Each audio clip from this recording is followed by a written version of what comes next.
Министрлер кабинетинин төрагасы Акылбек Жапаров Бишкек шаарында жайгашкан тазаланган кремний диоксидинин гранулдарын өндүрүүчү заводко барды. Жапаров заводдун иши менен таанышып, өндүрүштүк жайларды жана лабораторияны кыдырып чыкты.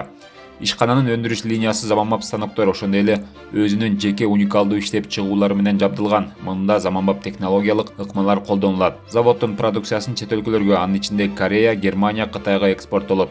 Жогорку тазалоодон өткөн кремний диоксидинин порошогу электроника, күн энергетикасы, батареяларды өндүрүү, жарык техника жана оптика, фармацевтика жана химиялык өнөр жай сыяктуу тармактарда колдонулат. Акылбек Жапаров Кыргыз индустрия ачык акционердик коомуна өндүрүштүк кубаттуулукту жогорулатуу максатында долбоордук каржылоону тапшырды.